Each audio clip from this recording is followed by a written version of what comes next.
Welcome to Enchanted, an Ironman series where I am locked to the Western Isles region of Gillinor, which includes Tirannwn and the Isle of Souls. While being stuck in this dangerous and barren region, the goal of Enchanted is to build a high-level PvM account in order to fully complete the region's minigame and boss collection logs.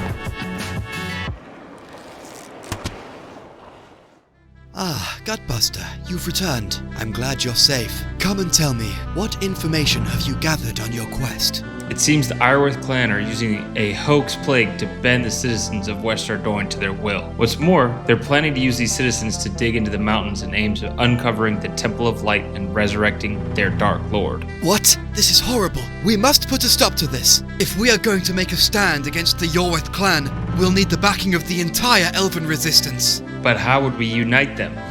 Guttbustr the Enchanted, your name. It has become the subject of many tales in these lands. Your acts of bravery have instilled hope and inspiration. Perhaps it is time for you to become more than merely part of a tale. Maybe now it's time for your name to be written in history forever. Well, I like the sound of that. Here, take this scroll to Eluned and Izilwyn. They will give you further instructions. It's time for you to fulfill your destiny, Guttbustr. Ilwyn, I come bearing a message from Tirannwn. I don't believe this. Tirannwn thinks a silly little human can take on the Elves challenge. So be it. Come along then, human. Will someone please explain what's going on here? Please stand back and stay quiet.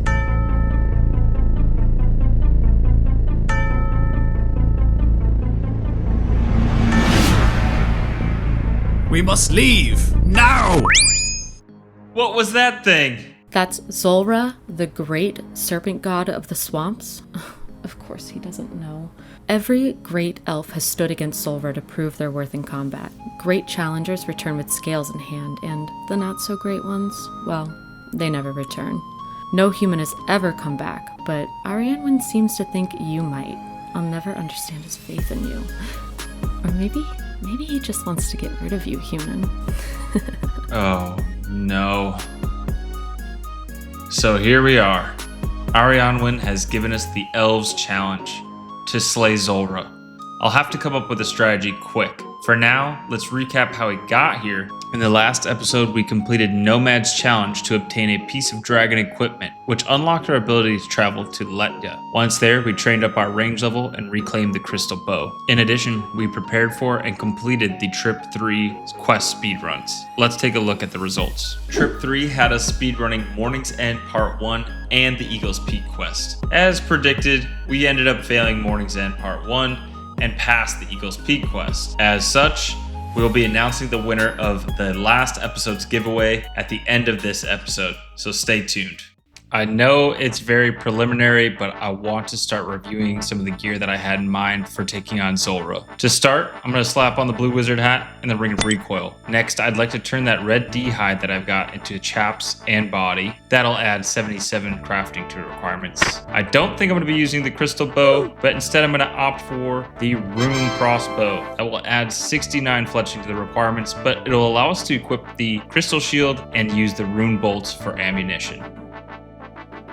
Next, I'd like to look at adding 75 Hunter to the requirements to allow us to get the red D-hide vamp bracers from Eclectic Implings, the power ammi, and mystic boots from the magpie Implings. With this gear setup, we're looking at 77 crafting, 69 fletching, and 75 hunter as requirements, netting us the following stat bonuses. I honestly feel like this gear setup will give me a pretty solid range attack and defense bonus alongside an okay magic defense bonus. That said, I have never fought Zulrah on any account before, so I am open to any and all suggestions. In addition, I'm hoping to pull the blue dragon hide from the dark chest to help cut that crafting grind from 77 for the red D-hide body to 71 for the blue D-hide body to pair with the blue D-hide chaps from Eclectic Implings. Please add your suggestions in the comments below. There is no time to waste, especially when staring down that long crafting grind ahead of us. The most consistent method for us is still to use the charter ship shops to buy soda ash and buckets of sand. We then smelt those into molten glass and then use the glass blowing pipe to create lantern lenses.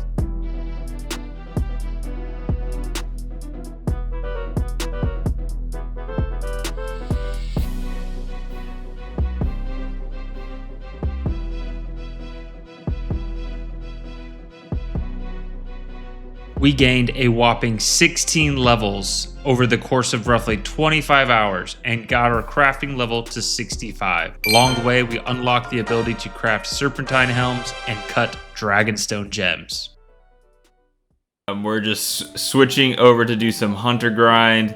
We've completed the Eagle's Peak quest, so we can finally lay these box traps and go hunt the Chinchampas. We've got the gray ones that spawn up here, and then I think eventually we'll unlock the red chins that are up here north of Prif once we get to that point. But how exciting. I mean, we started capturing the Crimson Swifts and Copper Longtails to this point. Like, that is so crazy. I'm so excited to go catch the first one here. Can I lay 4 traps? I don't even know. Can I? Oh no, I guess I can't. There's the first one. Oh my gosh. Oh my gosh, 198. What? What the fuck? Dude, what? That's gonna be crazy.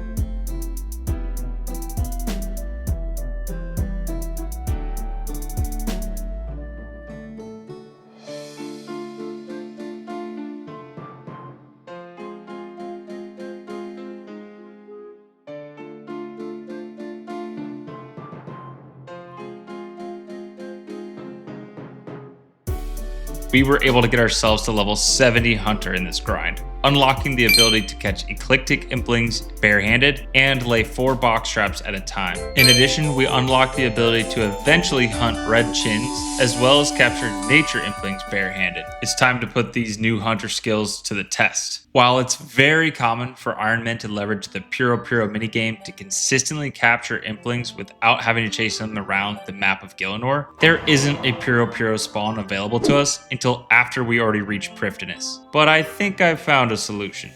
Welcome to my version of Puro. Nestled within the relentless Tirannwn forest, these 3 agility traps create a blocked off section where, fortunately for us, implings of various tiers spawn. All I need to do is catch the implings, hop worlds, and repeat. Although it's not as convenient as the real Puro, this will have to do, so let's get to it. There he is, taunting me over the leaf trap here. Could this be the one? Red spiky van bracers, let's see it. Come on, little implin.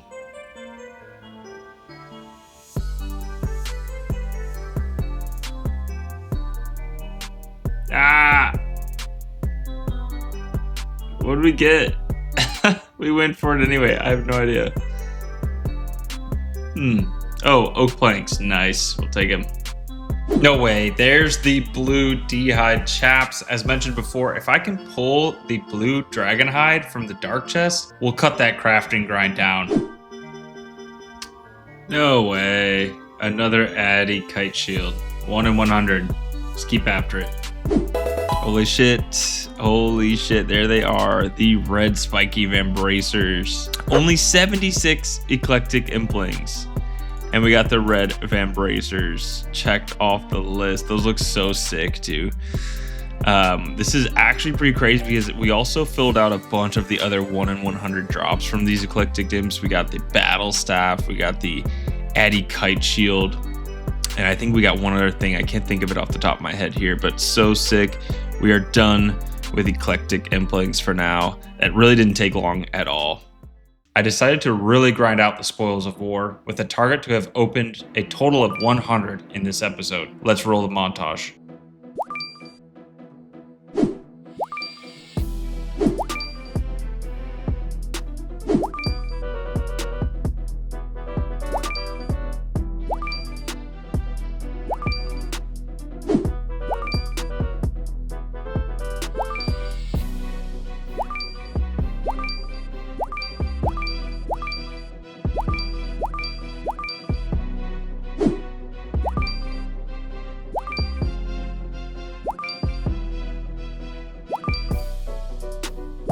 No way, there's the Dragon Scimitar on Spoils of War number 85. Let's go.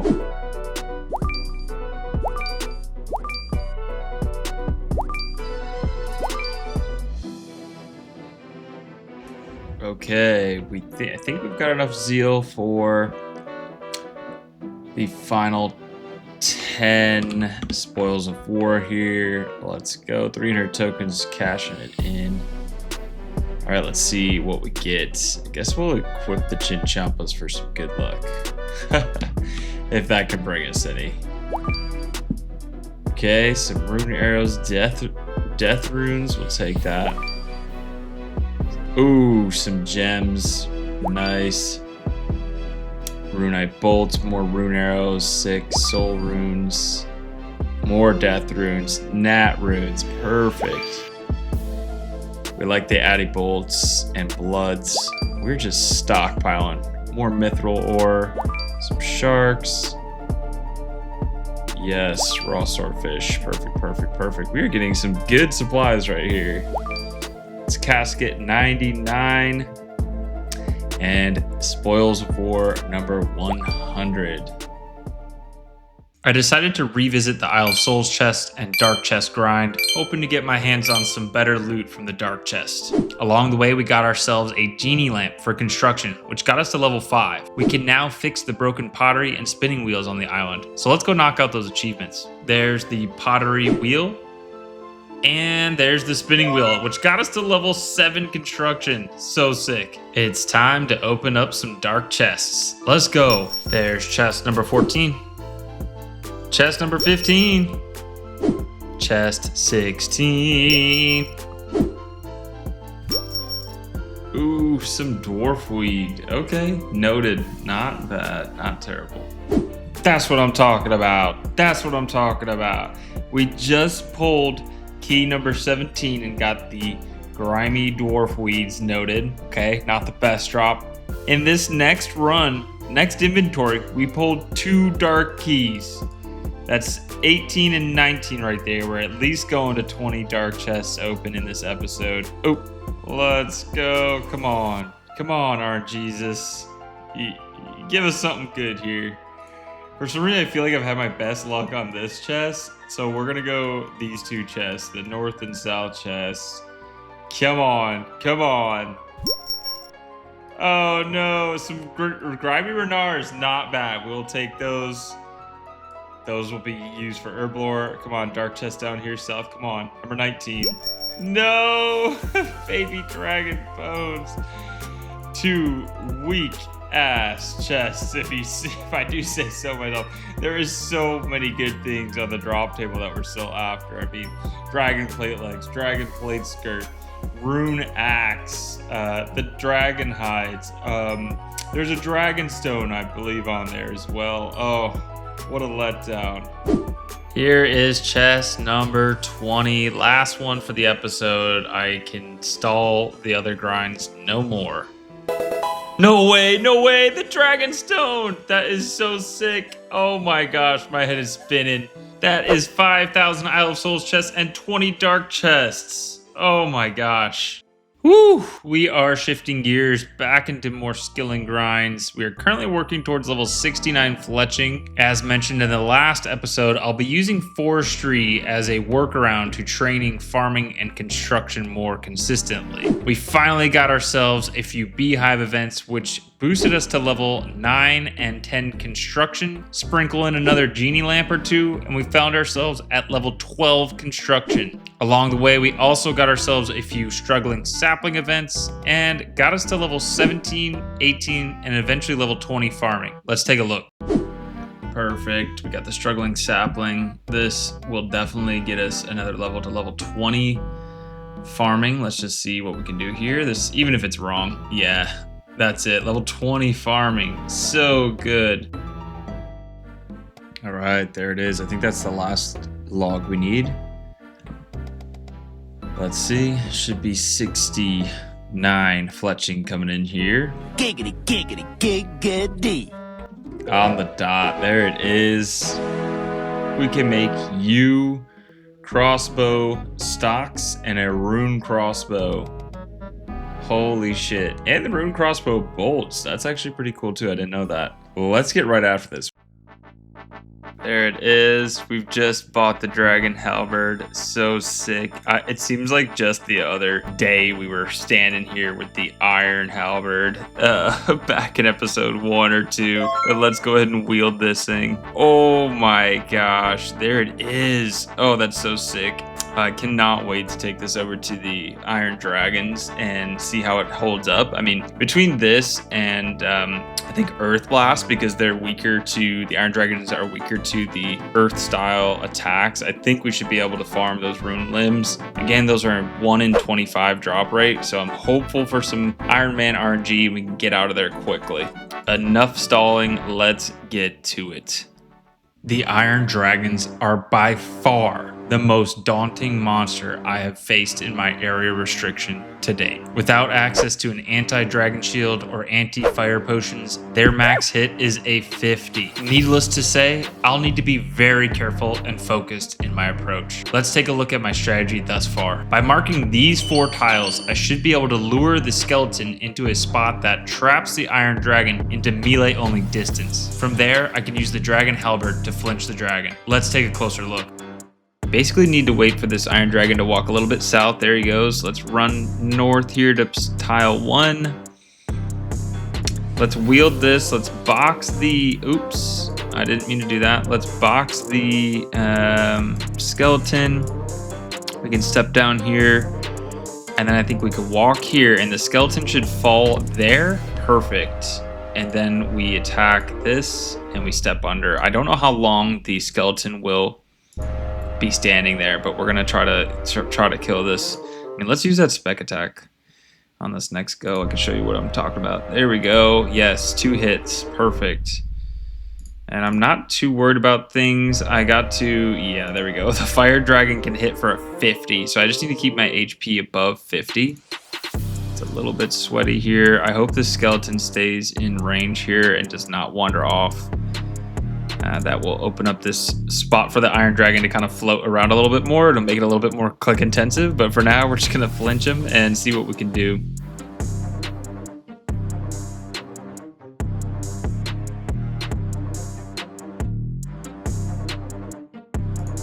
Dude, yes, we're so close. The first Iron Dragon KC. I remember back in like episode, I don't even know, 4 or 5 when we first landed here, how daunting these, they're level 189. I'm level 87. They have 100 levels on me. But we're standing in here. We're doing the manipulation that we need to get the KC. I mean, this is a bit sweaty. I'm not going to lie, but it is what it is. We need to do this. This is Iron Man 101 kind of stuff.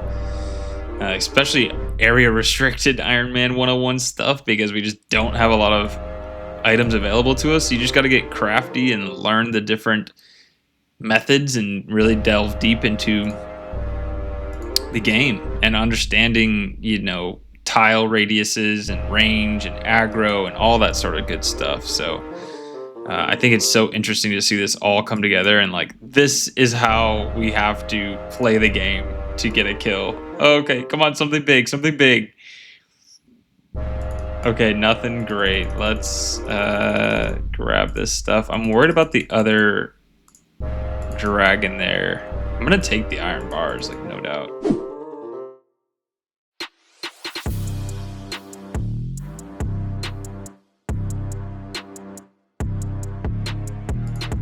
There it is. Let's eat up just in case. Blood runes, dragon bones, and the skeleton came right back over. This is pretty free, I feel like. Maybe I don't want to say free, but it's pretty solid. 2 KC trip under our belt already. So sick. I love the halberd. I think I might try to regroup and just dump off this stuff and maybe bring a strength pot and some more food. I think that'll be a better use of my time down here, so I can maybe get like 3 or 4 KC trips, but let's go regroup and let's do that. But so stoked. This Dragon Halberd is like a game changer for the account, and this grind to get us those rune limbs, like, so cool. Even after completing a few KC, I was still learning how to set up the Iron Dragon. Here's a few failed attempts where I had to use the Crystal Teleport Seed to quickly get out of there.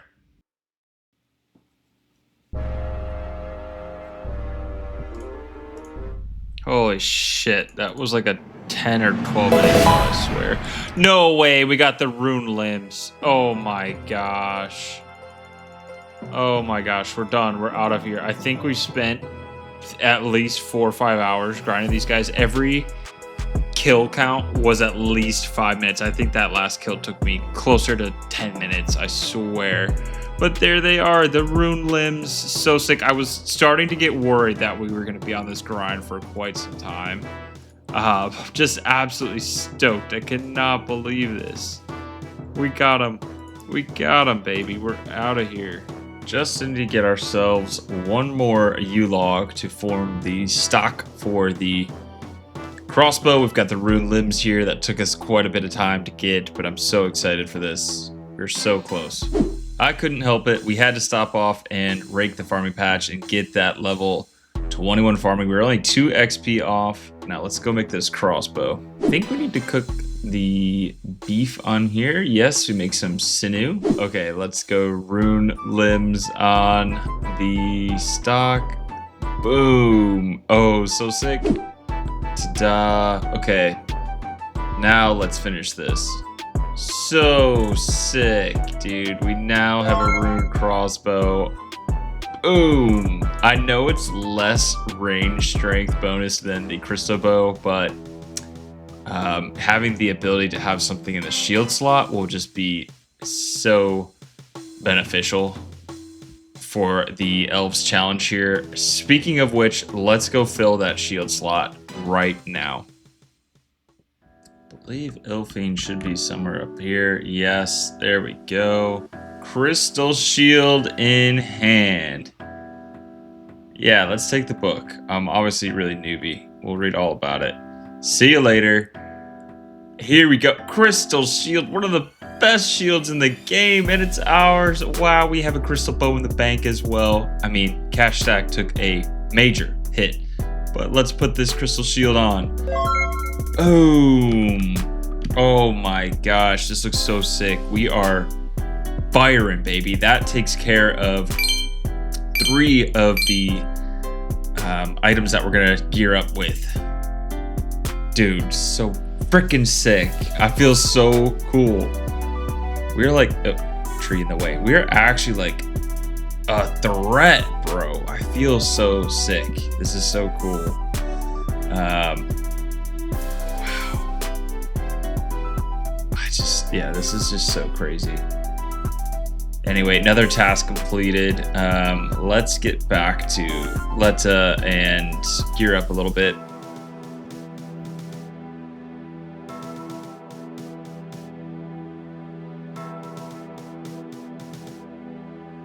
Hey everyone, thanks for taking the time to watch this episode of the Enchanted Series. It was an absolute beast to pull together while trying to juggle my IRL commitments. In order to get this episode edited, I was finding time to edit anywhere I could, from airplanes, hotel rooms, taxis, you name it. If I had a free hour to edit, I was trying to edit. All's that to say, I appreciate the patience and support while we continue to grind our way through this journey. Last but not least, I want to announce the winner of the 3D printed Dragon Dagger, courtesy of PMP Creations. Again, I'll link his full shop in the description below. So let's set up the random comment picker. All right, we've got the YouTube random comment picker set up for episode 8. We've excluded replies and we've got 10 comments here. Good luck to everybody. Let's pick a winner.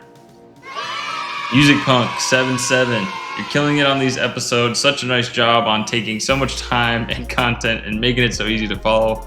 Awesome gains made this episode. I definitely think you should get the crystal saw. We obviously decided against the crystal saw, but that's for now. So congratulations, Music Punk. Get in contact with me on Discord and we'll get this Dragon Dagger shipped out to you.